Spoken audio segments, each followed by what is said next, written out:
दोस्तों एक बार फिर से स्वागत है आपका अपने YouTube चैनल वर्क्स वंडर्स में, जहां हम आज बहुत ही इम्पोर्टेंट सीरीज का क्लास डिस्कस करने वाले हैं। और ये है AST एग्जाम प्रिपरेशन का पहला वीडियो, जहां हम डिस्कस करेंगे सिग्नलिंग से रिलेटेड इम्पोर्टेंट क्वेश्चन आंसर के बारे में। तो दोस्तों आपको बता दें, ये आपके आगामी होने वाले group B 70% as well as 30% के एग्जाम के दृष्टिकोण से बहुत ही महत्वपूर्ण है। साथ ही जो लोग रेलवे में जेई सिग्नल की प्रिपरेशन कर रहे हैं, एलडीसी के थ्रू हो, चाहे 70% हो, 40% हो, 30% हो, उस सारे एग्जाम्स में ये बहुत महत्वपूर्ण होने वाला है।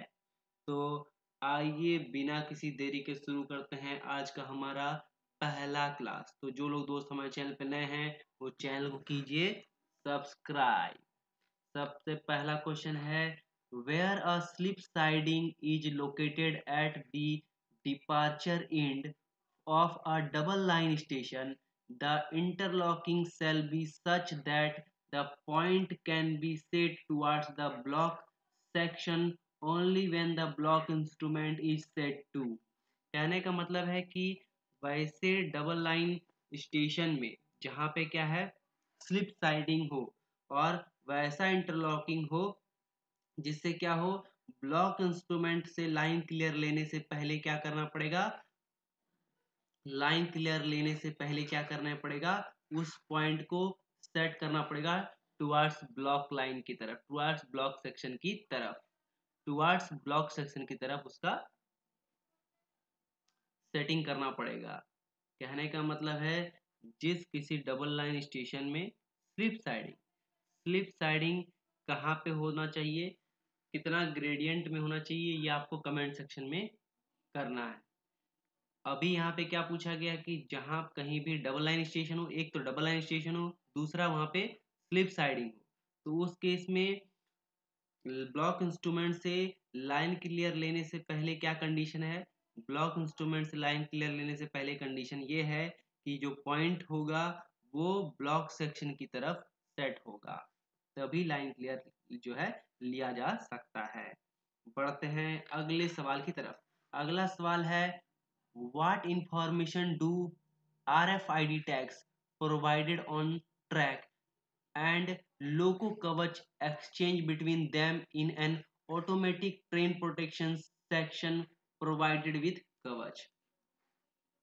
तो क्या बोला गया है कि RFID में कौन सा इंफॉर्मेशन रहता है जिससे क्या करता है, वो लोको कवच के बीच में एक्सचेंज करता है वो इंफॉर्मेशन।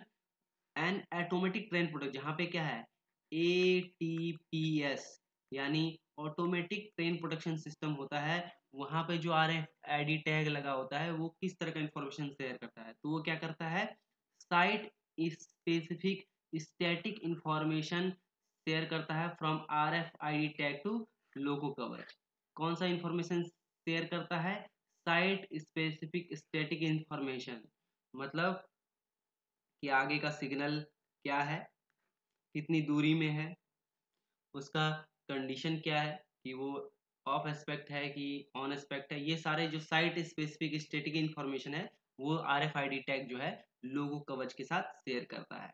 बढ़ते हैं अगले सवाल की तरफ। अगला सवाल है, इन कवच ऑटोमेटिक ट्रेन प्रोटेक्शन सिस्टम, जो कवच का ऑटोमेटिक ट्रेन प्रोटेक्शन सिस्टम है, movement authority is generated by, movement authority generated by stationary Kavach based on, कहाँ पे बेस्ड होता है, based on input received from signalling interlocking.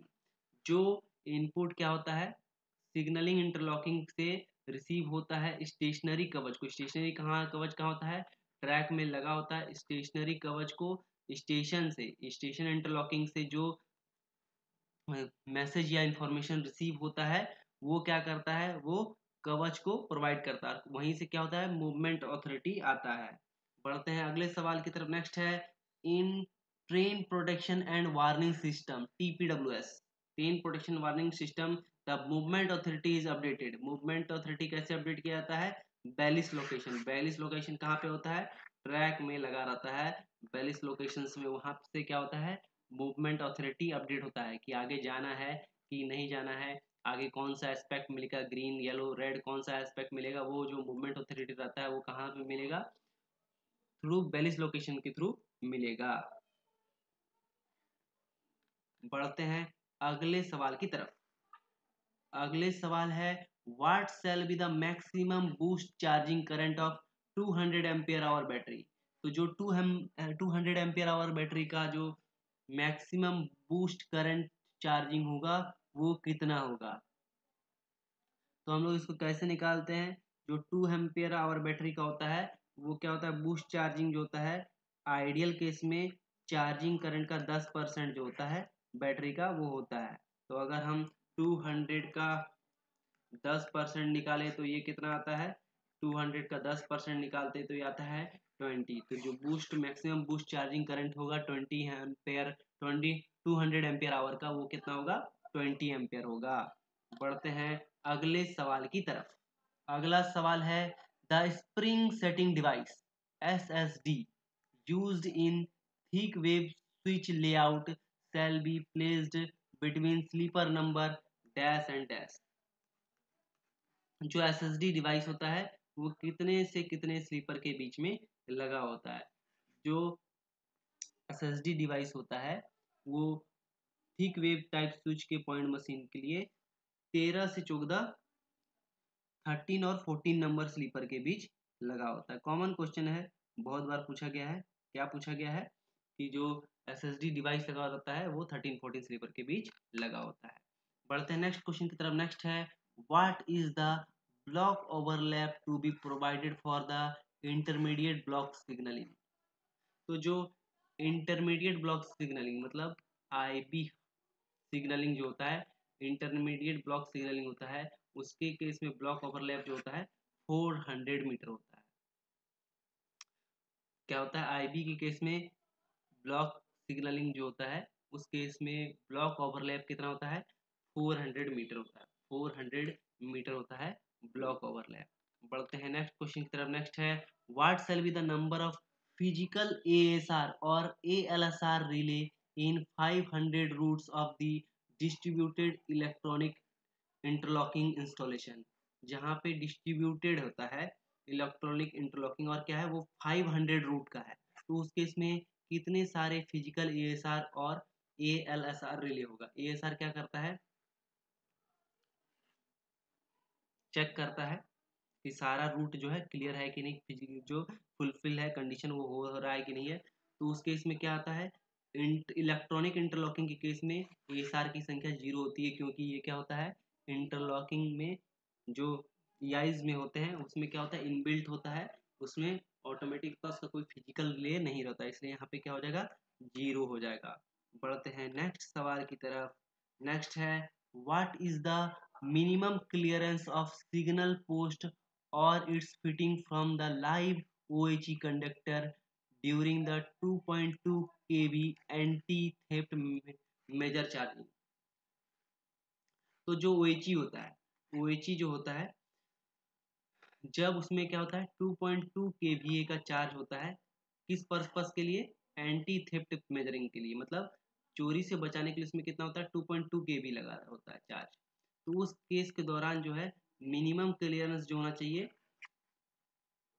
700 millimetre, 700 millimetre होना चाहिए, यानी 0.7 मीटर, 0.7 मीटर होना चाहिए। वहीं अगर उसमें 25 kVA होगा तो उस केस में जो मिनिमम क्लियरेंस होगा वो कितना होगा 2 मीटर होगा। मिनिमम क्लियरेंस कितना होगा 2 मीटर होगा किसी भी सिग्नलिंग पोस्ट या फिर फिटिंग का। बढ़ते हैं अगले सवाल की तरफ। अगला सवाल है in a single line RE area, कौन सा single line RE area, what is the maximum permissible length between point contactor and point meter of IRS 24 volt point machine having AC immunity level of 160 volt, consider the safety factor as 1.5। तो उस case में कितना होता है maximum 910 metre होता है।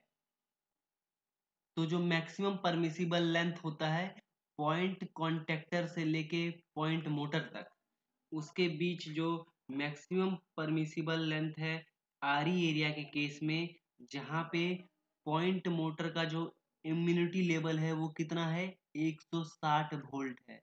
उस case में कितना होगा, मैक्सिमम 910 मीटर तक ही जो है पॉइंट को ऑपरेट किया जा सकता है। 910 मीटर दूर से ही जो है पॉइंट को ऑपरेट किया जा सकता है।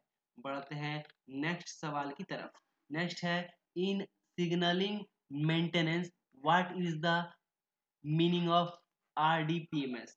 तो जो सिग्नलिंग सिस्टम है उसमें RDPMS का मतलब क्या है, उसका सही मतलब है remote diagnostic and predictive maintenance system.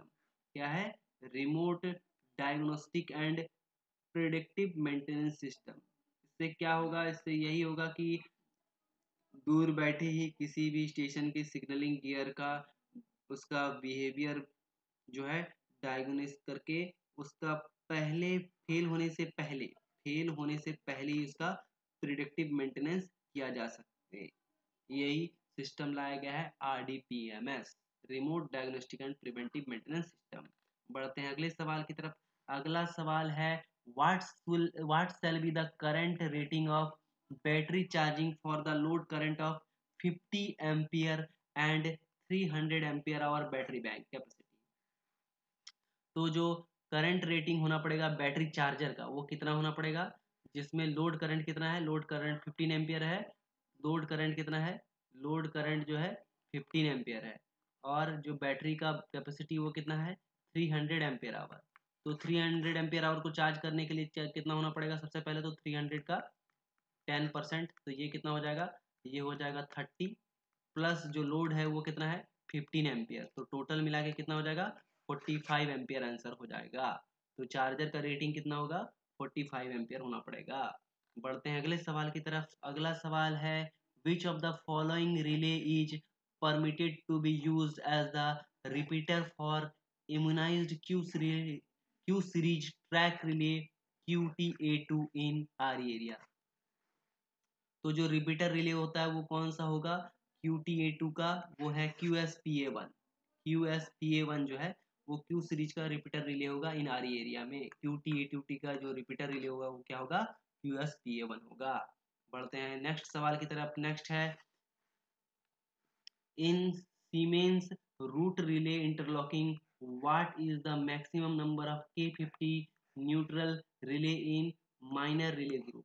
तो जो K50 न्यूट्रल रिले है कौन से इंटरलॉकिंग में, सीमेंस टाइप इंटरलॉकिंग में बात किया गया है। तो जो maximum number of K50 neutral relay होगा माइनर रिले ग्रुप का वो कितना होगा, 15 नंबर होगा। कितना होगा, 15 नंबर होगा। बढ़ते हैं अगले सवाल की तरफ। नेक्स्ट है, what is the maximum permitted excitation for QB80 DC track relay. तो जो QB80 ट्रैक रिले होता है उसका मैक्सिमम एक्साइटेशन कितना होता है, 235%। 235% उसका मैक्सिमम एक्साइटेशन होता है। QB80 का 235% होता है। बढ़ते हैं अगले सवाल की तरफ। अगला सवाल है, what is the minimum distance from the centre to centre of straight track for new work according to the Indian railway schedule of dimension IRSOD BG revised 2022। तो जो 2022 के अनुसार जो दो ट्रैक सेंटर टू सेंटर के बीच का जो distance होना चाहिए वो कितना होना चाहिए, 5300 मिलीमीटर, मतलब 5.3 मीटर होना पड़ेगा। कितना होगा, 5300 मिलीमीटर। बढ़ते हैं नेक्स्ट सवाल की तरफ। नेक्स्ट है, who is the competent authority for coordination of gradient sleeper in 1 in 260 for new station yard in new line project according to Indian Railway schedule of dimension revised 2022। तो कौन है, railway board through chief commissioner of railway safety.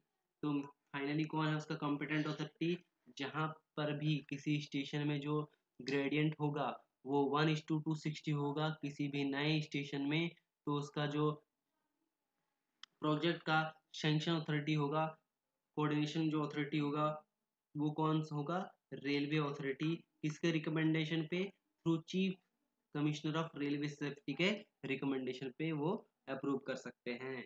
बढ़ते हैं अगले सवाल की तरफ। अगला सवाल है, what is the stipulated time period as per SEM for taking over the new signalling equipment and associated gadget by divisional open line. तो जो भी क्या है कंस्ट्रक्शन के दौरान नया काम होता है, तो उसके बाद क्या होता है, वो ओपन लाइन को हैंडेड ओवर कर दिया जाता है। तो हैंडेड ओवर करने से पहले कंस्ट्रक्शन जो है कितने महीने तक देखेगा, with in 2 month after commissioning, 2 महीने तक देखेगा। उसके बाद क्या होगा, उसको कौन देखेगा, डिविजनल ओपन लाइन उसको सिग्नलिंग गियर का मेंटेनेंस करेगा, उसका रख रखाव करेगा, देखेगा। इसी के साथ यहीं पे समाप्त होता है आज का हमारा क्लास। ये है हमारा फ़ोन पे। जो लोग हमें हमारे एप्लीकेशन के लिए मॉनेटरी सपोर्ट करना चाहते हैं, वो इस फ़ोन पे हमें सपोर्ट कर सकते हैं। मिलते हैं नेक्स्ट वीडियो में, तब तक के लिए धन्यवाद। जो लोग दोस्त चैनल पे नए हैं वो चैनल को कीजिए सब्सक्राइब, और अपना प्यार और सपोर्ट बनाए रखने के लिए वीडियोस को करें लाइक।